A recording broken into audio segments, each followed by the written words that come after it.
Federal descheduling is the big enchilada, and you know, it was a big breakthrough last year when the House of Representatives passed the MORE Act, which was a descheduling bill, amongst other things. It was a really comprehensive legalization bill.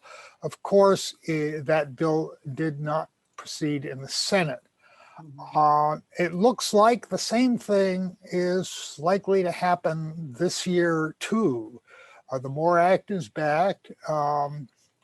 It had a good bipartisan majority last year in the House, but I don't see much prospects for it getting through the Senate, given the 60-vote threshold, and given the fact there are actually a couple of Democrats who've said they're skeptical of descheduling. And some would prefer a more modest federal legalization bill that would maybe just make it legal in the states which decide to do it, but keep it like a Schedule I drug in states that don't do it. That kind of a bill actually would probably have broader bipartisan support, but it has complications of its own.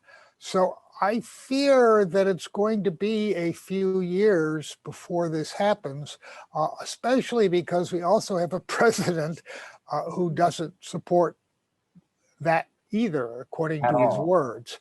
Right.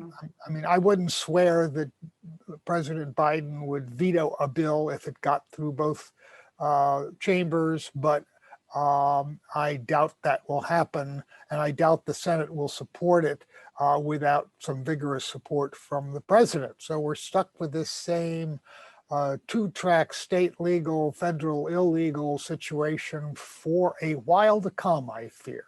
The impact of the federal law is really bad on medical users in particular, but it's possible, I think it is definitely possible, that later on in this administration, we could see a federal rescheduling done by the executive, which is certainly within the power of the Attorney General.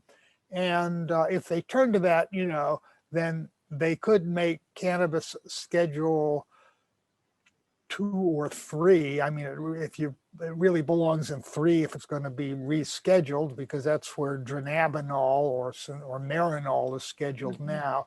Although I think Mr. Biden has talked about Schedule 2 previously, but either one is advantageous to medical patients because they can make a claim of medical legitimacy that will have some traction perhaps in hospitals and other places as well, although it doesn't really establish a legal distribution system, because you can't, in order to, if you have a Schedule 2 or Schedule 3 drug, you need an FDA approved drug to distribute, and nobody's close to doing an FDA approval for cannabis in the immediate future.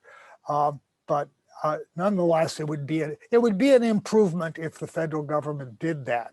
Well, now does it? Now I've heard a few people we've talked to say that would mess with adult use, and it would basically because you'd have to basically have a prescription and for an FDA approved drug. So it may actually, well, at a federal level, but it's not at the state level. I mean, so you still need those protections for the state in some type of codified law of the Cole memo, or the saying, hey, don't bother these states, something made, a federal law. Then you need banking's probably going to pass. Well, banking is likely to pass, yes, right, because the bankers support it, and Republicans will support the bankers and the money.